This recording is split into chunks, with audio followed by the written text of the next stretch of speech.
let's get started. Just one announcement. We have our midterm 2 coming up. Your midterm 2 is next week, Monday evening. There is a midterm 2 preparation page, which is available on edX. Check it out. You can do a practice midterm due on Saturday night. There are extra office hours. It also says where your midterm is. So it's again spread over 3 rooms. Any questions about the midterm?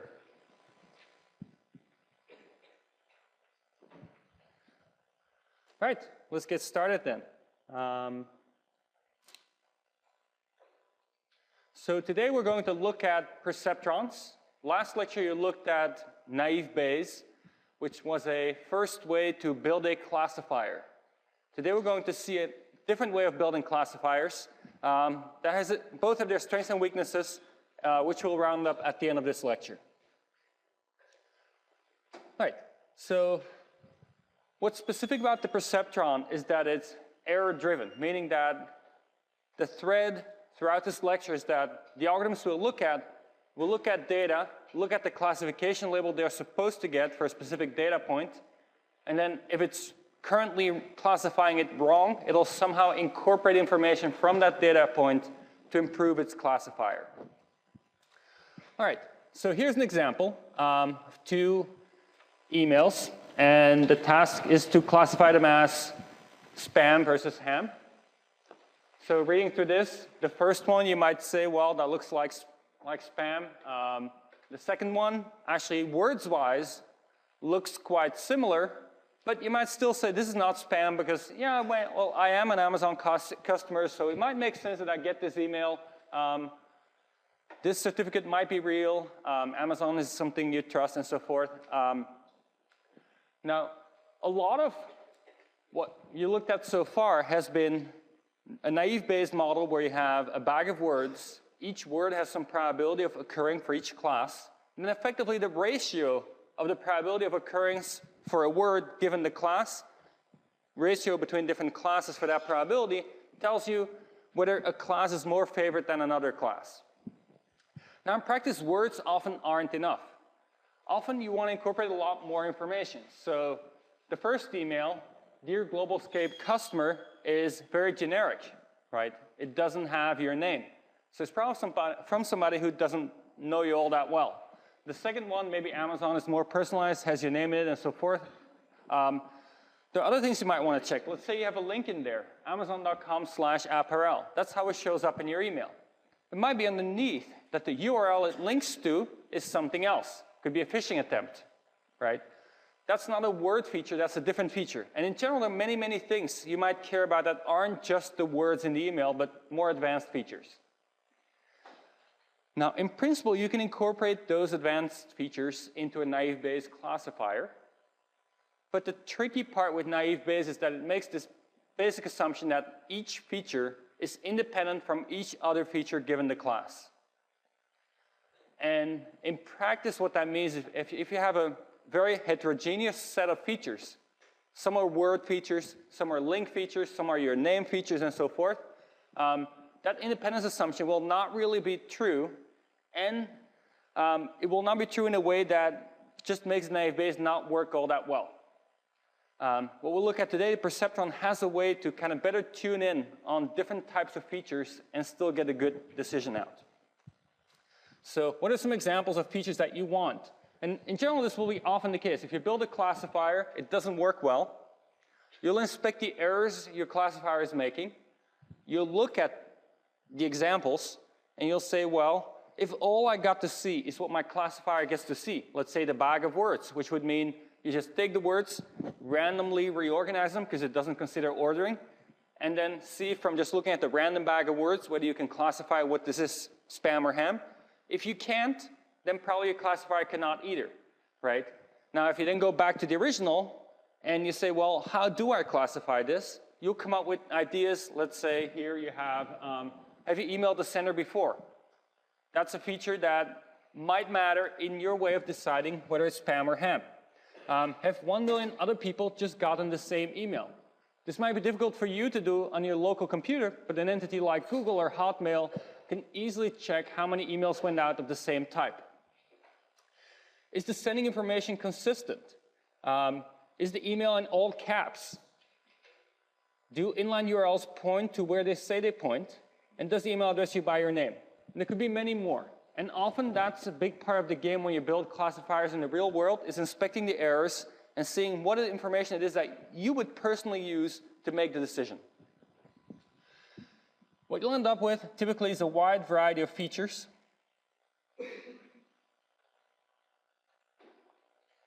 And when you have a wide variety of features, while you can feed them into the naive Bayes setting, it actually won't treat them the right way, because it assumes independence between the features. And as a consequence, it will actually not learn the classifier you probably really want to learn. All right, so what are some examples we'll look at probably next lecture is web search and decision problems like playing Pac-Man.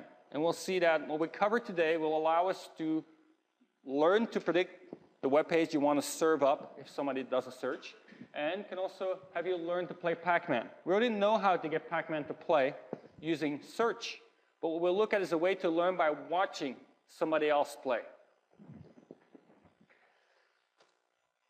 All right, so linear classifiers are classifiers that make a classification that corresponds to a linear decision boundary. In 2D, that's a line. In 3D, that's a plane. In many dimensions, it'd be a hyperplane. All right, so here is an example of what you could get. You have an email that comes in. There's a bunch of words in there. You then compute a feature vector. That feature vector, in this case, consists of, does the word free appear? Does your name appear in the email? Not the string your name, but actually your name. What's the number of misspellings of words in the email? Does it come from a friend, and so forth? This thing is then what your classifier gets to see, the feature representation of your input. And then the goal is to make a decision, spam or ham. All right? Now, you could get a different kind of input for a different problem. Here you get pixels, you get values. On those pixel values, you might directly make a decision, or you might do something more advanced, like maybe extracting the number of pen strokes it took to write this particular symbol, how many parts there are to it, and so forth. The simplest case would be to just look at pixels, but there are more advanced features you can throw in there. And hopefully you predict this is a 2. All right, so what we'll look at today is actually largely inspired, at least originally, from biology. And what people were looking at back then was, well, if you want to build AI, the brain does pretty well, definitely still better than pretty much any computer at doing intelligent decision making. So why not look at how the brain works and see if we can get something similar built in a computer. So the basic building block in the brain is a neuron. And there are a lot of them, about 100 billion in each of your heads. Now, one of them looks like this. What does it consist of? There are dendrites. These are the input channels to the neuron. The dendrites are connected to other neurons who feed an input into this particular neuron over here. Then here's the nucleus. This is where, in some sense, the decision-making happens. What happens there is if there's enough input coming into the neuron, it passes a certain threshold, then it decides to generate an output. And it sends a signal through its axon, which then branches out to many other neurons, where it'll connect through synapses to the dendrites of other neurons. So a single neuron just takes inputs and then might generate an output or not. In a neuron, it actually works with a firing rate, so you look at what's the rate of spikes coming in. But the model we'll use is one where you just think of it as a number is coming in.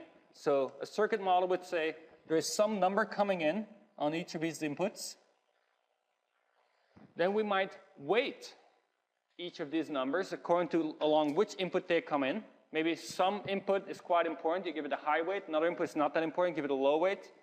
Then if the sum of the weighted inputs exceeds a threshold, you generate a spike on the output, say a +1. If it's below that threshold, you output a -1. All right, so of course, a lot of the complication in the brain is in how you have 100 billion of those work together, but what we're going to look at today is just a simplified model of one neuron called a perceptron, when simplified this way, and use that as a classifier. Okay, so inputs will be features, right? Feature values. Each feature has a weight associated with it. So the neuron says, this is how much I'm going to weight each feature. So weight 1 is sitting here for feature 1's input. And then the sum is the activation. And if it passes a certain threshold, we output a +1, otherwise a -1. So this is what mathematically it looks like. Of course, it's a highly simplified version of a neuron. A real neuron does a lot more complicated stuff than this. But think of it as the inspiration coming from a real neuron, but this now being the mathematical entity that we'll be working with for our classifiers. So the activation for some input x is the sum of entries in the weight vector wi times the corresponding entry in the feature vector fi of x, which we also write this way, which is an inner product between the weight vector and the feature vector. All right? Depending on whether it comes out positive or negative, we output a positive class or negative class label. This is the picture we'll be using. Of course, in practice, there will be many more features than just 3. We might have hundreds or thousands of features, maybe millions, but that's the generic picture. All right, so then the question becomes one of, what's the degree of freedom we have here? The one degree of freedom we have is choose the weight vector. Depending on the weight entries we pick, we'll get a different classifier, right? So let's look at an example here. Let's say we have the following weight vector. Okay, it has several entries. The first one is, how often does the word free appear? Apparently, so that's what it corresponds to. So feature vector, how often does the word free appear? The weight vector has a weight of 4 for that, meaning that you get a high output if free appears a lot. The next entry, -1, corresponds to whether your name appears. So this is saying if your name appears, then this weight vector will lower the output that's being generated. The next entry is the number of misspelled words. It's a positive entry here, 1, which means if you have a lot of misspelled words, in this case the weight will go, the activation will go up. And then finally, the last one is whether it comes from a friend or not, and that has a weight of -3, which means that if the email comes from a friend, the activation will be brought down. Overall, you look at this looks like a weight vector that tries to maybe classify something as spam when it comes out positive because it likes free, it likes misspelled, it doesn't like from friend, and it doesn't like your name appearing. Okay, so this weight vector, well, the weight vector always represents the positive class. In this case, let's say it's spam. Then in the same space, the same vector space the weight vector lives, there are feature vectors. So here's a first feature vector. We have a first email, x1, transformed into a feature vector that looks like this. Then we can compute the inner product between the two. If it's positive, we classify it as a positive class, negative as a negative class. Geometrically, this is very easy to see. The inner product between two vectors is positive whenever the angle is less than 90 degrees. This is less than 90 degrees. They point in the same direction, effectively. So the inner product is positive. This one will be classified as positive by this weight vector. Here's another feature vector. This one is for an email where the word free doesn't appear. Your name does appear. There are one misspelling, and it's from a friend. Okay. Here, again, if we compute the inner product, we need to determine whether it's positive or negative. It's going to be negative because the angle between these two vectors is larger than 90 degrees. So it's going to be a negative inner product. We classify it as a negative class, and this is going to be classified as not spam. All right, so that's a new principle. We effectively right away look at the decision rule. There's no probabilistic model behind this, just a decision rule. We put forward the rule that if you're aligned with W, it's going to be the positive class. If you're pointing the opposite direction, it's the negative class. The separation, if we look back at this example here, is going to be a hyperplane orthogonal to W. So you can draw in 2D a line right here that's orthogonal to W. Everything that lies on this side of the line has a positive inner product with W, will be classified positive. Everything that lies on the other side of the line has a negative inner product with W, will be classified negative. So effectively what we're doing is we have this line, or in higher dimensions a hyperplane, that we say is going to be our decision boundary, and the game is going to be one of moving that line or hyperplane into the right spot such that the decisions are usually correct.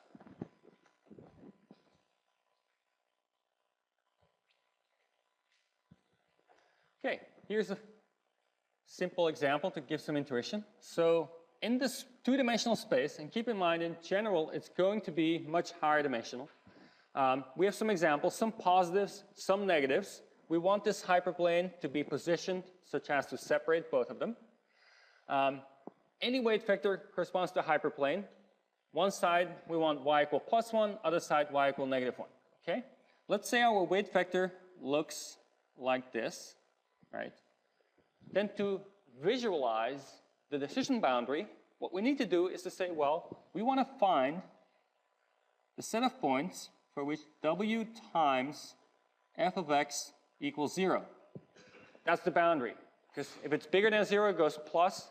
No, lower than 0, it goes negative. On the boundary, whatever you want to do, it's an arbitrary call.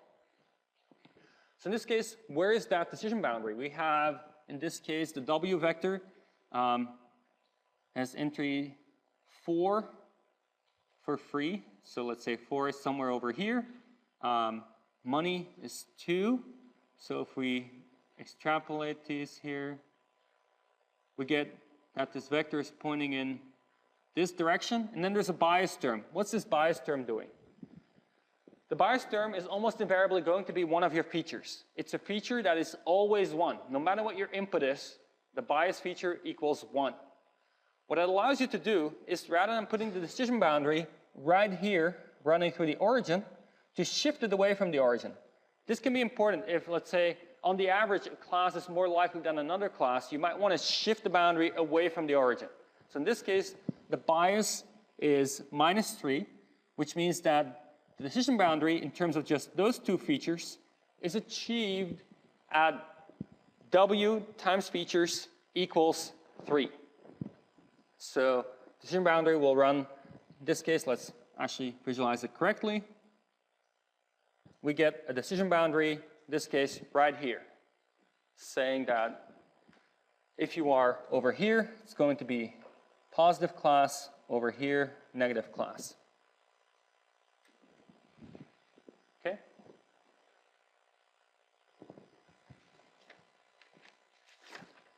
So now know what it looks like to have a perceptron when we're given the weights. Let's take a look at how we find the weights. And this will be very error-driven. So we start with all weights equal to 0. If you had a better guess, you could do that too, but the default is to just set everything equal to 0. Then for each training example, and you keep looping through it, you classify it with the current weights. So you would have some training examples, you'd have some current set of weights, you try to make a classification for which you use your current decision boundary, which, let's make sure the equations show up here. So if it's correct, we make no change. Why is that? We have no reason to make a change. If it is incorrect, such as happened over here, then you shift your decision boundary such that you might be correct on that example. You might not shift it all the way, but you move it in the right direction. You nudge it just a little bit, just like we did with Q-learning, where we nudge things in the direction of the correct value, but it's only one sample, so we don't want to necessarily push it all the way. Same thing will be happening over here. So mathematically, what does this look like? So you start with all 0 weights. Then for each training example, you classify, running this little computation over here, W times f of x, positive or negative. You then check with your label. Your training example will tell you whether it should be positive or negative. Okay? Let's say in this particular case, we had a training example and it had to be positively classified. That will work out, we do nothing. If, however, the classification had to be negative, then we need to make an adjustment because this will give a positive classification. So we need to somehow adjust this. We need to somehow rotate W and F apart in a way that they now hopefully have a negative inner product. Okay, what can we do? F, sitting over here, is fixed. F is what we get. It's an input. It's representing the email or whatever it is that we're trying to classify. W, on the other hand, is something we can change. And we want to change it such that it's less aligned with F. So what we do is we look at how F is pointing. In this case, it's pointing over here. If we want to make W less aligned with F, then we change W by adding the negative of F to W. Right? If we add the negative of F to W, we get a new W that's sitting over here, and in some sense it's better because it's less aligned with F. So this is the update we get in general. If the decision was wrong, we add Y star times F to W.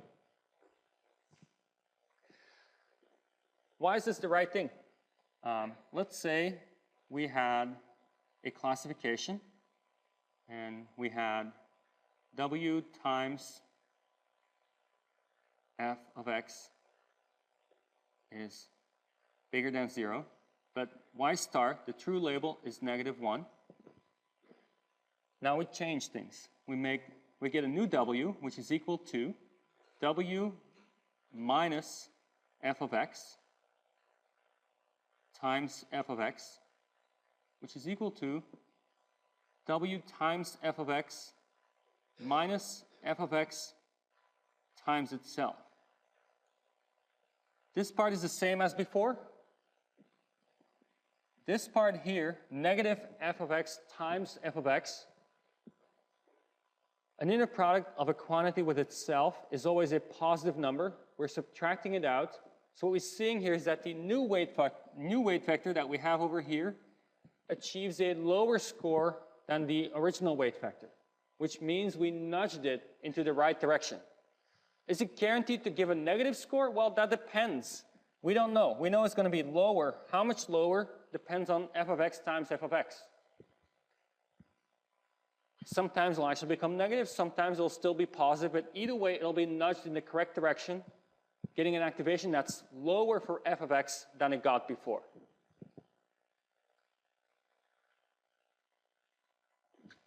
Right. So far, what we looked at is how the perceptron works and what it looks like for the separable case. So here's the perceptron in action. We have a bunch of positive labels, a bunch of zeros, which are the negative labels. Initially, we have a weight vector sitting right with this hyperplane as decision boundary. We get a positive example over there. Then next, we got a negative example here. We got that wrong originally, so we shifted the decision boundary to nudge it in the right direction. It was enough this time. It was actually way too much, but we don't know. When we do the update, as you see over here, all we look at is the current example. We don't know whether we're going to move too much for other examples, which we happen to do here. Next, we get a other example. In this case, it was this one over here, which we had wrong before, sitting wrong spot. So we nudge again. Again, the nudge is too much. It's, in some sense, too high a learning rate. We'll later see how to deal with that. But for now, we have too high a learning rate, and it keeps bouncing around. But in the end, it actually bounces into the right spot.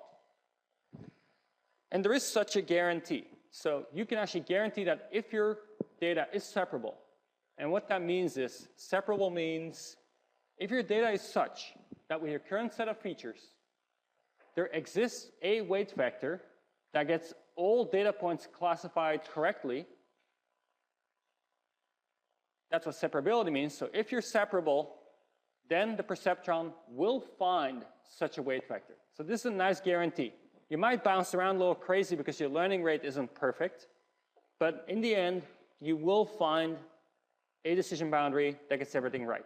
Of course, there are many that get everything right, and we haven't talked about which one you might prefer over which other one, but it will find one that gets things correct on the training data. Okay, that was for 2 classes. Any questions about the perceptrons so far?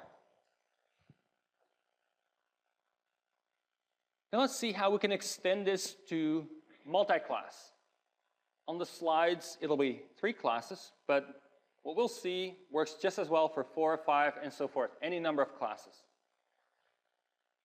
Okay, so if we have multiple classes, meaning in this case more than 2, we will have a weight vector for each class.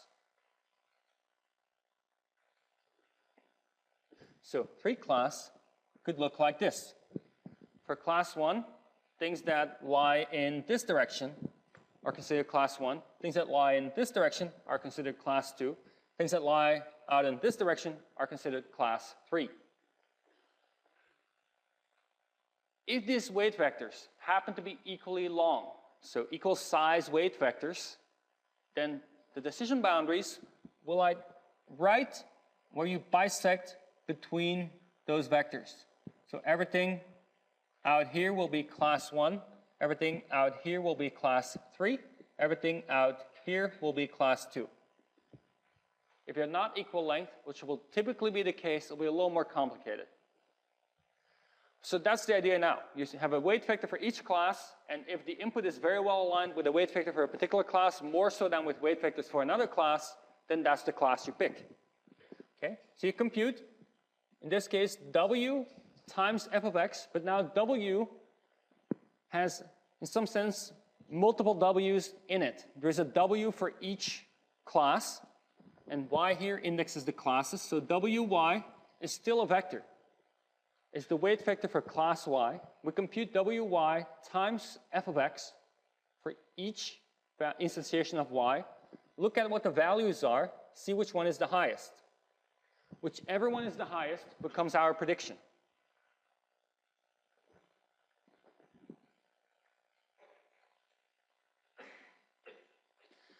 Okay, quick question here. Is there a way to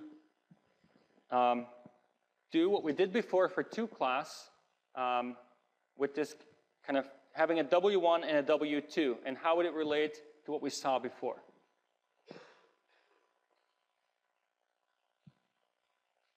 Right. One simple way to get what we had before is to say we now have W for Y positive is what we had before. Then W for Y negative is fixed equal to 0. That'd be one way to go, and you could represent it. Another way to do it would be to essentially say our old W is W plus minus W negative. What is this doing here? This is saying that if we have 2 classes, plus and negative, if we do it this new way, we would look at the inner product between W plus and the feature vector, W negative and the feature vector, see which one is highest. So we would have W plus times f of x, W negative times f of x. We would compare. Comparing the 2 of them, same as subtracting them and seeing if this is bigger than 0. If it's bigger than 0, the plus class is the classification. If it's smaller than 0, the negative class is the classification. This is the same as checking whether W plus minus W negative times f of x is bigger than 0, which is equivalent to what we saw before where we just called this W. This entire W plus minus W negative was called W. So what we've seen so far is just a special case of what we're seeing now. It just happens to be the case that when there's only 2 classes, you can get away with 1 weight vector. It's a bit similar to what we saw in games. If the utility of the maximizer and the minimizer were the exact opposite of each other, we only needed 1 utility value at the bottom of the tree, and we simplified it that way. But in general, you could have more than 1 value at the bottom of the tree, 1 for each player. Same thing here. You could have a weight vector for each class, But if all you do is decide between two classes, you could summarize that by just taking the difference between those two weight vectors.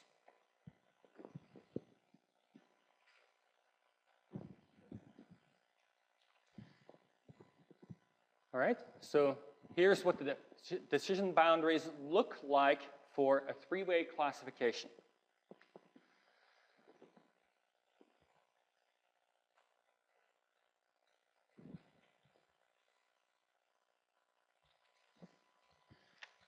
Okay, let's see how we learn the weights when we have a multi-class perceptron. The procedure is very similar to what we've seen before. We start with all weights equal to 0. Then we pick examples one by one, just like we did before. And keep in mind, you will be cycling through these examples over and over and over until this thing gets everything right.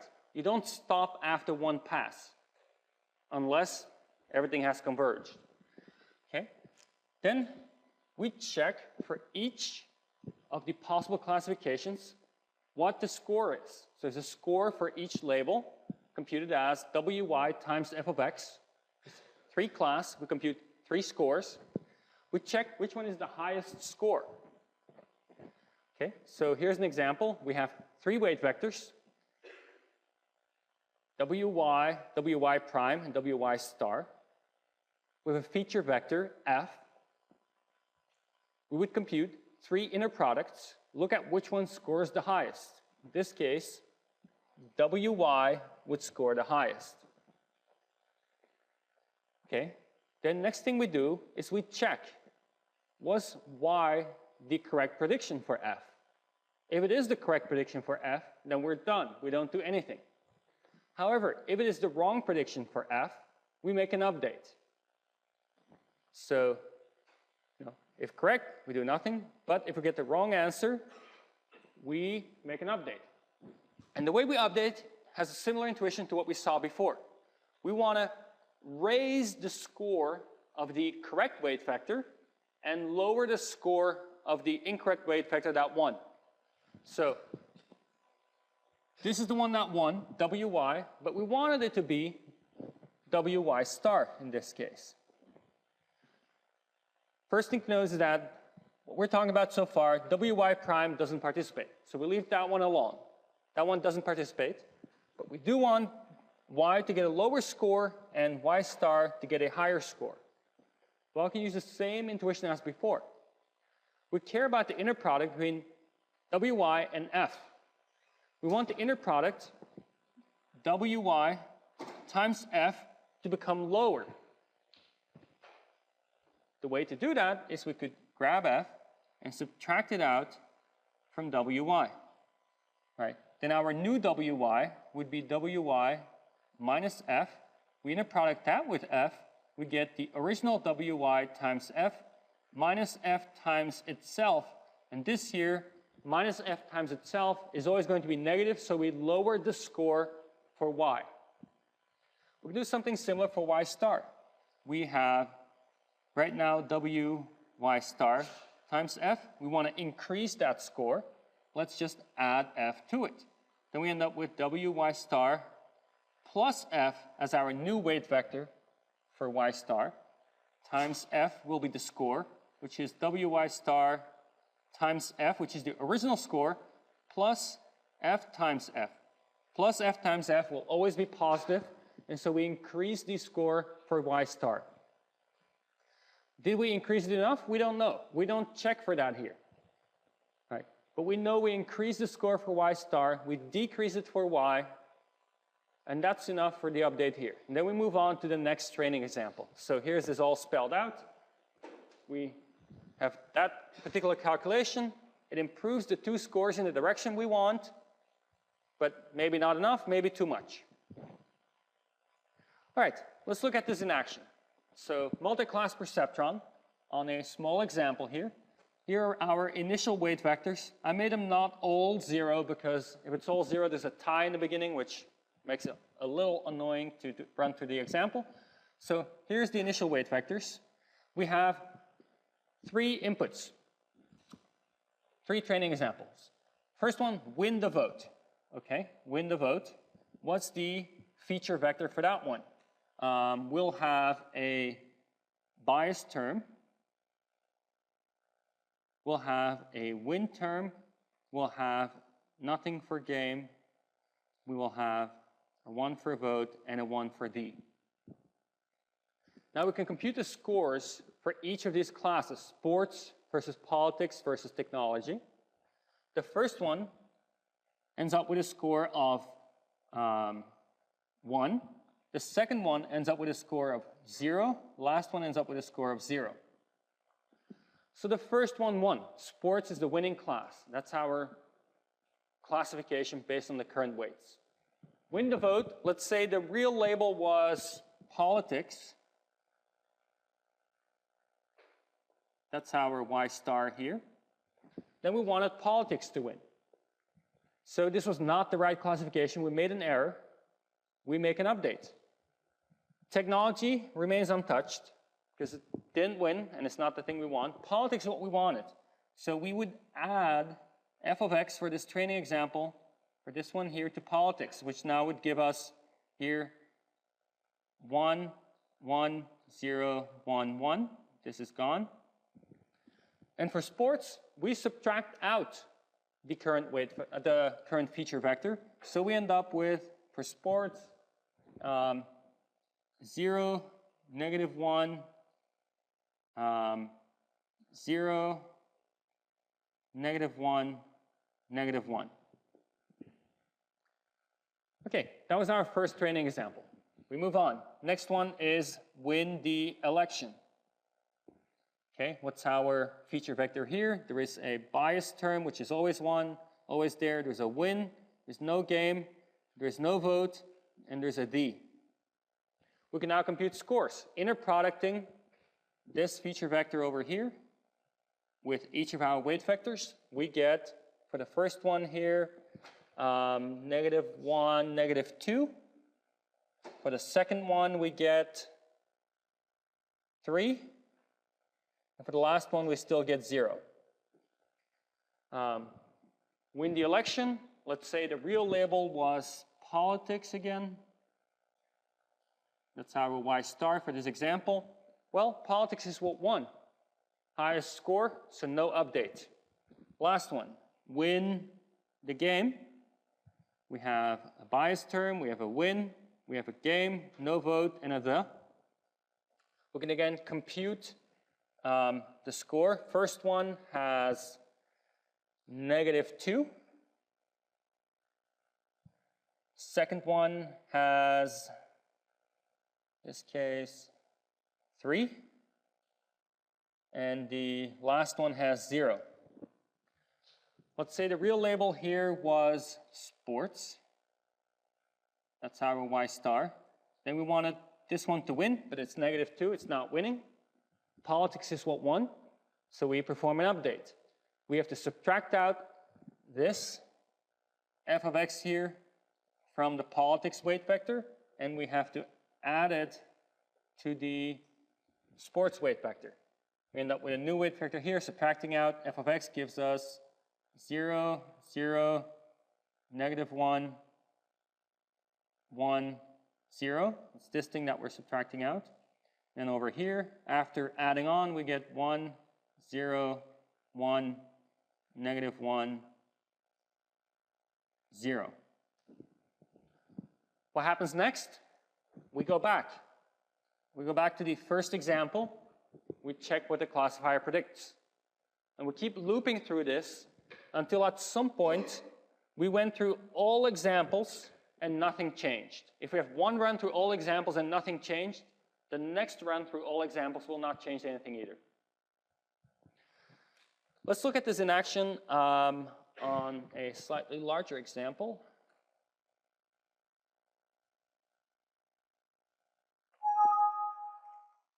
So what we have here,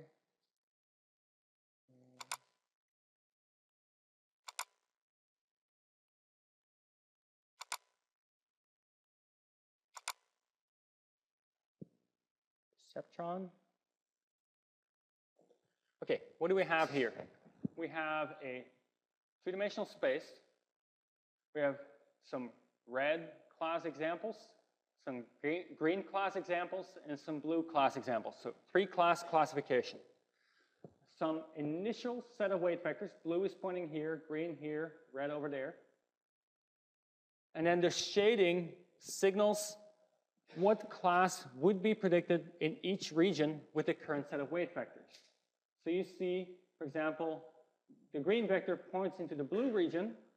Why is that true? Because even though a point right here would be very well aligned with green, the inner product with blue is higher.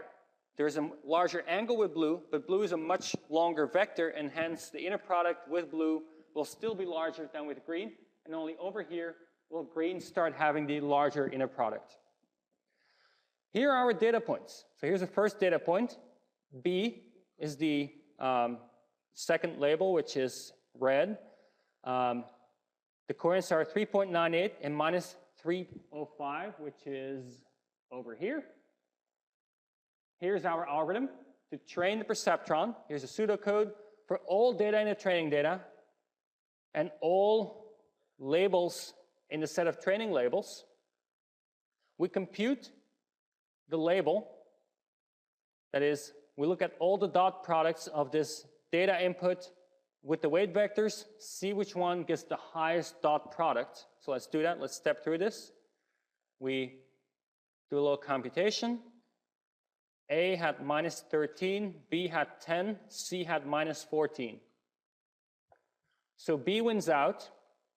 We compare here the label we predicted with the actual label. They're the same. So no update needed. We go back. Next training data point. Okay, again, do a computation. See which one comes out largest. Again, B won out, which is the correct one. We continue. Now on to the next one. We have C. So let's restart this in a place where the weight vectors aren't as good in the beginning. Over here. So new initialization, new set of data points. We start training.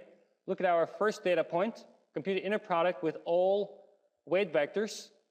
In this case, A is winning out. C was the correct label. So the weight vector for C, which was correct, gets increased or gets added onto it the current feature vector, and the weight vector for A gets subtracted out the current feature vector. So here are A and C. They'll be updated here. So again, update to A and C. We go back, next training data point. We'll keep cycling through this. Again, prediction is wrong.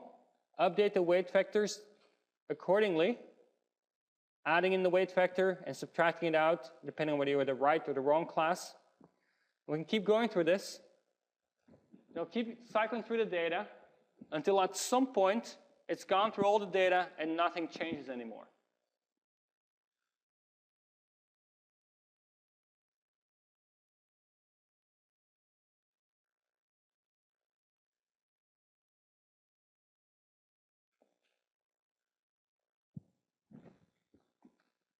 So it's somewhere down here in the training data.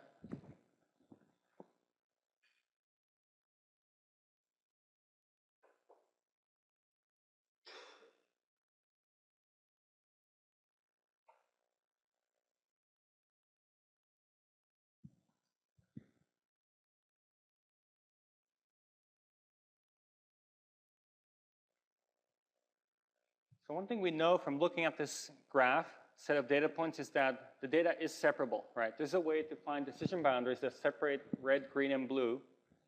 So we know at some point this will be done. It is getting closer.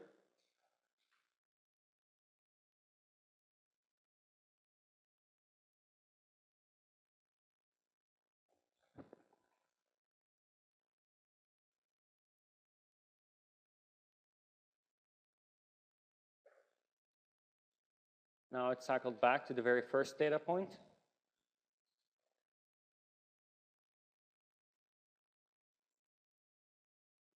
getting most of them correct at this point.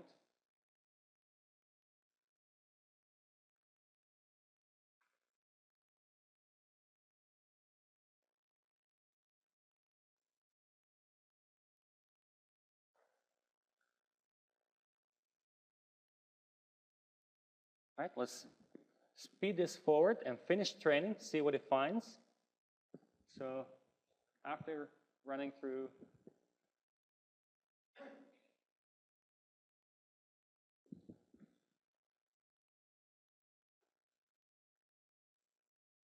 all of them at this point, it's getting almost all incorrect. It's still doing a couple more. This is the only error it still has. So it'll do no updates until it actually encounters this one over here right now.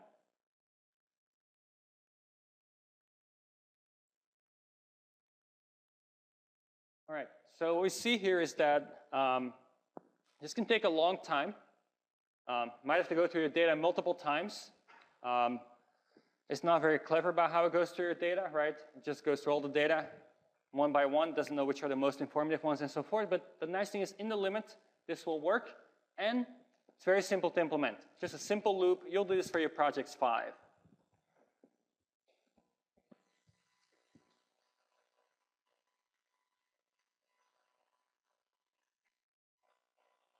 Okay, so far what we looked at is a separable case. And what I mean with that is a scenario where things are indeed possible to classify right. What are the properties for perceptrons? If the data is separable, meaning if there exists a set of weight vectors such that all data is classified correctly, then it will converge to such a set of weight vectors. Okay? You can even bound how long this is going to take. And here's your bound. You don't need to know how to derive this, but you need to understand what this means. So this is saying that the number of mistakes your perceptron will make during training. What's a mistake? Whenever you grab a training point and it didn't classify it right, that's one mistake. This can happen many times throughout the process. This is saying that you can bound the number of times this happens, which also means that you can bound how long this process will take, because if no mistake happens in the pass through the entire data, you're done. So in each pass, at least one mistake has to happen, unless you're done. And so you need to do at most this many passes through your entire training data before you're done, assuming separability. What is this saying here? This is saying that the number of mistakes is k over delta squared, maximally. K is the number of features. So the more features you have, the longer it can take before you have converged. This makes sense, because the more features you have, the more you need to learn about how to trade off the different features. What's the relative weighting between those features? And this thing here, delta squared, is the margin. So what this is saying is, if you have a separable data set, which we have over here, you can compute a margin. You can measure how much margin there is between the positive and the negative class. If that margin delta, this thing here is delta, if that margin is very large, in some sense it's an easy case, because now the data is very far apart and there's many decision boundaries that will work out for you. On the other hand, if delta is very small, meaning that you need to very precisely position your decision boundary, otherwise you're still going to get mistakes, then you might make a lot of mistakes before you finally found the right spot. So delta here is the margin, and k is the number of features. There is an assumption here, which is that all your features live in a space that is between -1 and +1.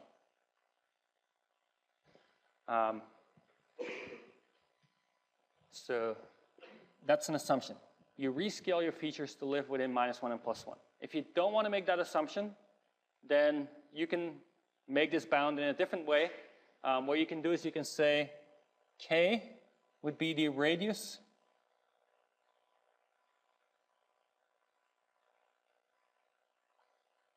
squared of a sphere encapsulating all data.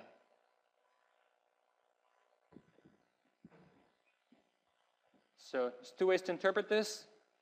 Let's now talk about the second way, where k is the radius squared. What that's saying is that you have some set of points, and you require them to live in a sphere. And in that sphere, there's some way to separate them with some margin. So this will be the radius, and which will be equal to square root of k. And this here is your delta, your margin. That's the generic way to get to this bound. In the special case where all your features lie between -1 and +1, then k happens to be the radius squared for your particular scenario. You might think, well, why does the radius come into play, right? Why does the radius matter? Isn't it just the margin here that plays a role? Because that determines how precise you need to be. The answer here is that just the margin doesn't make sense. Because what you could do is you could rescale all your data. You multiply every feature vector by the factor of 1,000. Now you rescaled your margin by a factor of 1,000. And of course, the problem is still equally hard. Geometrically, it's the same problem, because you just rescaled everything. And so that's the reason the radius of the sphere that captures all your data points shows up in this bound. This prevents you from just rescaling things and thinking that things would be better. They're not going to be better. That's what this k is taking care of.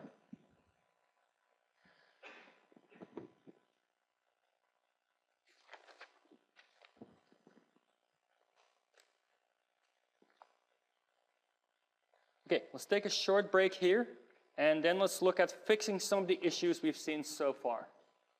All right, let's restart. Let's first take a look at what we have for the final contest right now. So just a reminder, the final contest has kind of an intermediate run every Sunday between now and the final deadline, at which we run a lot of games to get the rankings to converge. At any of those runs, there's a bunch of achievements you can go after. Some of them give you extra credit on the final exam. So for example, if you rank higher than one staff agent after ranking has occurred, you get an extra 0.25. If you rank higher than 2 staff agents, you get extra 0.25, and so forth. You can earn all of those. Finishing the top 20 student bots after ranking, you get an extra half point on your final.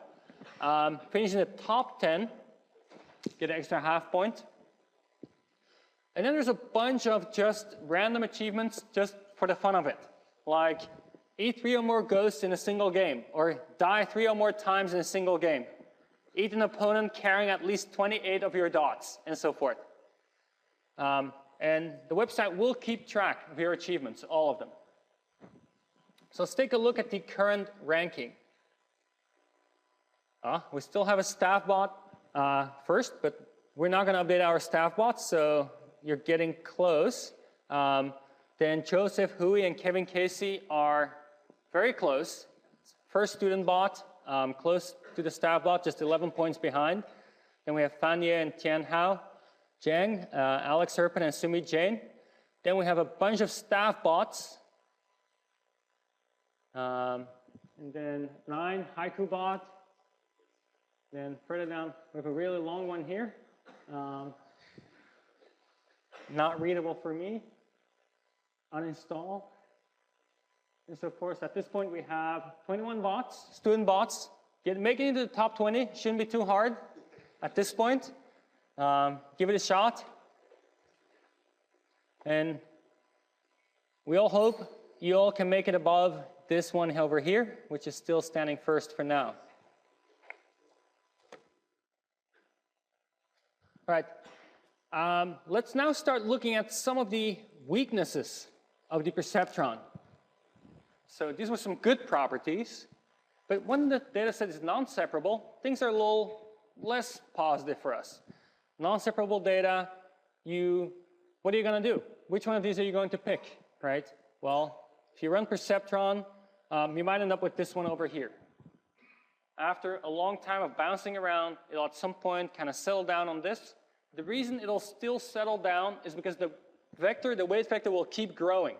It'll keep adding things to the weight vector. It'll become bigger and bigger and bigger. And then whenever you make a mistake, adding the current feature vector that was source of the mistake we'll make a very small change to the weight vector. And the weight vector will still keep growing, but the decision boundary will have converged maybe over here. But is that really what we want? Can we do better and so forth? So noise is pretty much unavoidable, right? On any data set, there's going to be some examples that are labeled wrong. Or maybe your features are just not enough to capture the entire problem. And so some of them just are not classifiable correctly with your current set of features. And so you have inseparable data. Okay, so first problem is you have inseparable data. What do? Effectively, what's going to happen is your weight vector will not converge, but your decision boundary will start converging, and you just work with the decision boundary that you get after a long run, which is equivalent to starting to average your weight vector over everything you've seen so far. Maybe it's good, maybe not so good. It's still going to take a very long time of thrashing around, going over the training data before you get to some good point. Then when you're done in a Perceptron, it kind of picks something arbitrary, right? The first time you found a decision boundary that gets everything correct, you just stick with it. But between these two here, you should have a clear preference for this one over here, because that one has more margin from the two classes. And now when you get data you haven't seen yet, that one is likely to do better on the unseen data. So you don't want your decision boundary to be squashing onto your data points. You want it to be away from them. Then lastly, there's a little thing here called overtraining. What that means is that as you go through your training data, keep cycling through the training data, your set of weight vectors will keep growing and growing and growing. And in some sense, they get more and more precisely attuned to your training data. But often when you get too attuned to your training data, you start doing worse in your holdout data and worse in your test data. So what you need to do is you need to keep track. As you run your Perceptron, you go through your training. In parallel, you check the performance on your holdout data set, which could be 30% of your data, could be holdout data. You check performance on the holdout data, and whenever that starts decreasing, you stop training. It's called early stopping. You stop before you do as well as possible in the training data, right where you start decreasing performance on your holdout data. Is that going to be perfectly matched with where you should stop for data you've never seen before? Likely not perfectly, but very likely a good, pretty close spot. In this case here, this example, to do maximally well on test data, we should have stopped just a little earlier. You're not going to know that. All you have available is your holdout data. Test data is things you don't get to see at training time. And so holdout data are your surrogate for the test data. All right, so we want to make this change. That's something you can easily do for the algorithm we have. We want a decision boundary that's better than the one we've been finding. We'll need to change the algorithm for that. And we want less thrashing around. In some sense, we want better step sizes than the ones we've seen so far. We're going to do these two fixes right now. And as I said, this thing you already know how to do. OK, so let's fix it. So Mira, which is margin-infused relaxed algorithm, does the following. When you perform an update after a mistake, you rescale your f of x by some factor tau. This is like the alpha we've seen before in Q-learning. It's a learning rate in some sense. The nice thing here, though, is that we're going to have a very specific way of setting that tau. It's not going to be a heuristic like we had in Q-learning. It's going to be computed in a very particular way. So let's take a look at this pictorially. Let's say we wanted to classify the current thing as y star, but we came out with y as our prediction. Then what we normally do is we then subtract out f here, add f here, and that be the Perceptron update. Right now, we're going to be allowing some scaling here. We're going to say, well, we're going to choose about how much we're going to make this update. Not just a standard f, but whatever is necessary to get the right thing. Not too much, not too little. Okay? So maybe this would have been the right update over here, rather than the standard Perceptron update. A little smaller than what we had for the Perceptron. Okay? So here's the idea. Here's an optimization problem. And let's parse through that. So what is this saying? It's saying find a new weight vector. And for that new weight vector, we want the weight vector for each class, wy. The new one is wy prime. We want wy prime to be as close as possible to wy.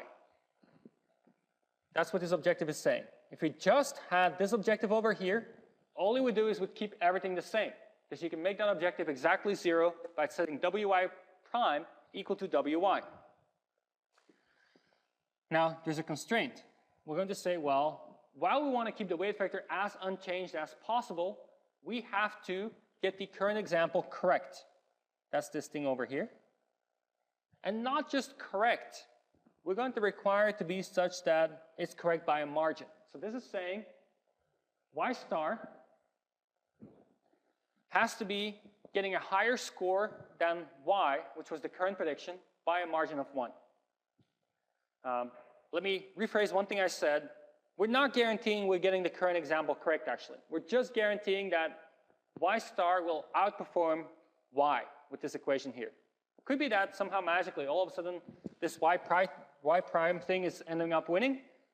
This update, we don't care about that. That would be a slightly different algorithm. Maybe that's better, maybe that's worse, who knows? But this is what we're doing in Mira.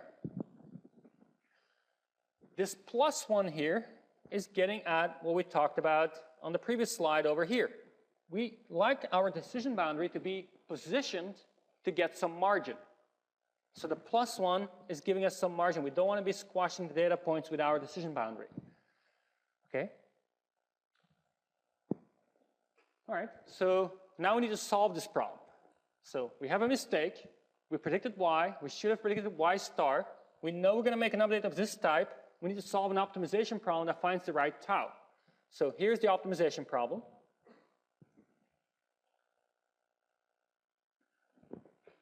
This optimization problem actually doesn't say that the update is of this format over here. It's just saying you can change any wy, keep it as close as possible as the original one, but get the current thing to be better scoring for y star than y.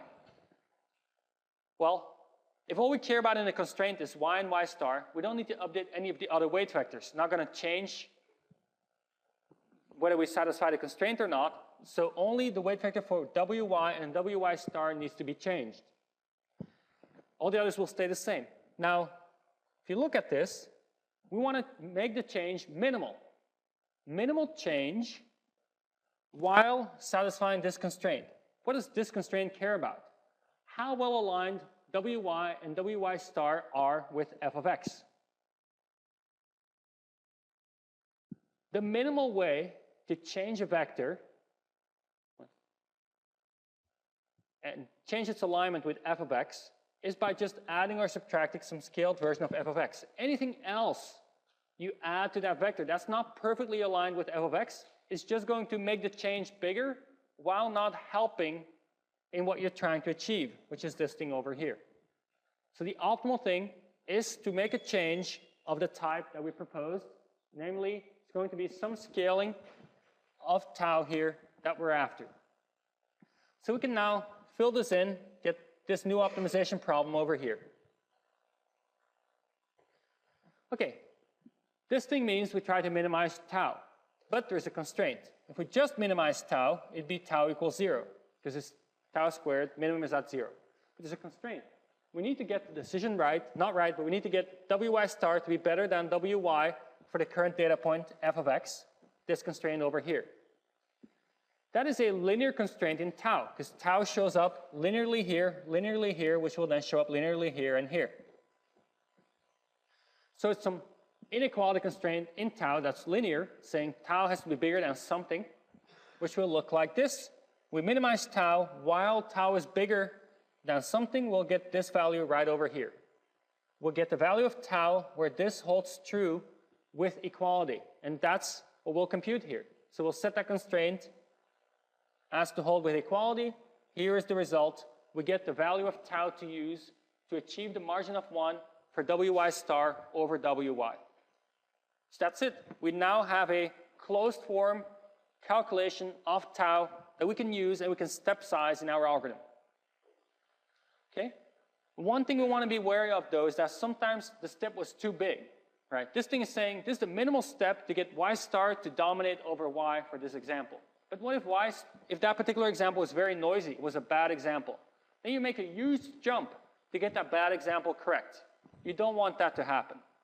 So whenever there's noise in the data, which is pretty much always, you want to bound how much you allow your step size to be. So with some constant c, you say never update more than c.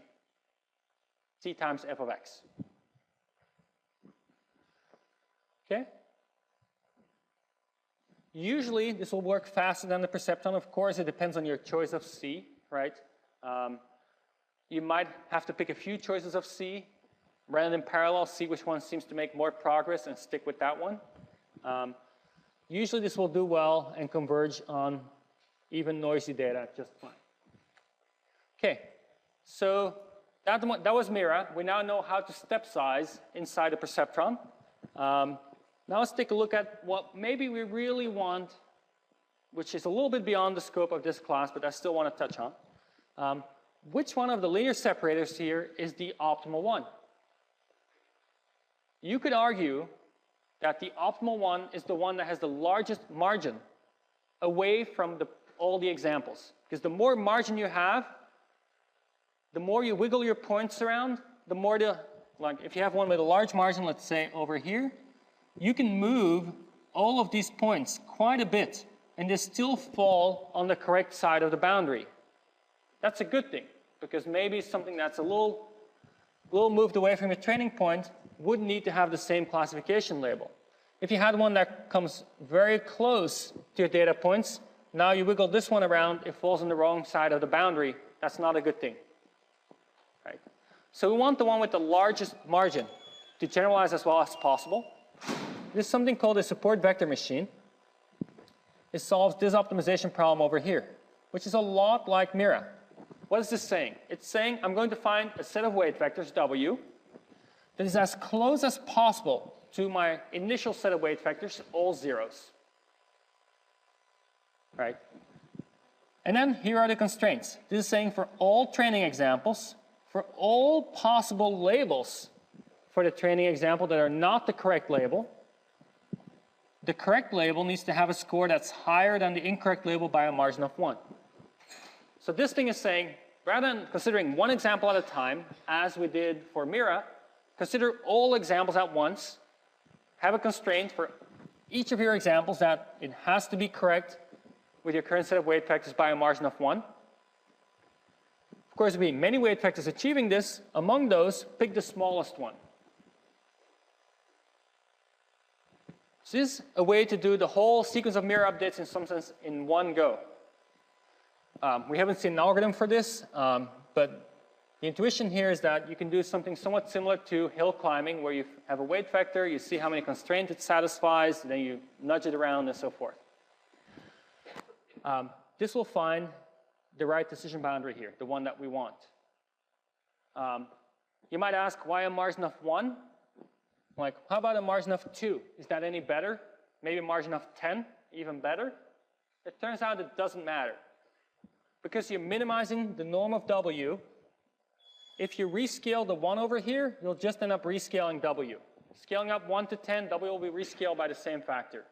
There's an arbitrary scale here, and by setting this to 1 and minimizing W, we find one of the W's that achieves maximum margin, which happens to be the one that achieves margin of 1 under this scaling.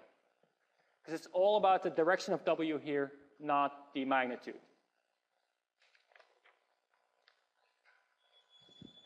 Okay, let's wrap up with a comparison between the two approaches we've looked at. Naive Bayes builds a model of the training data. It looks at training data, says, I'm going to model in a probabilistic way how training data gets generated. You pick a class, and then you generate features. It makes strong assumptions. It has probabilities. It has a good side, which is that it's really easy to do. You pass your training data once, do the counts, you have your parameters. The downside is this strong assumption over here, which makes it difficult to fit your decision boundary exactly the way you might want it. Perceptron, on the other hand, makes no assumptions about the data, really. It just assumes there's a decision boundary of a certain type, and then it's going to find the best decision boundary of that type. by looking at errors, updating decision boundary based on the errors, and then wiggling it in place until it finds the best one of the type you're willing to consider. It might take multiple passes through the training data. Keep that in mind. You're not done with one pass. It often does better than naive Bayes, especially if there's a wide variety of features that you somehow need to incorporate and trade off between. All right, next time we'll see a couple of Perceptron demos and then move on to kernels and clustering.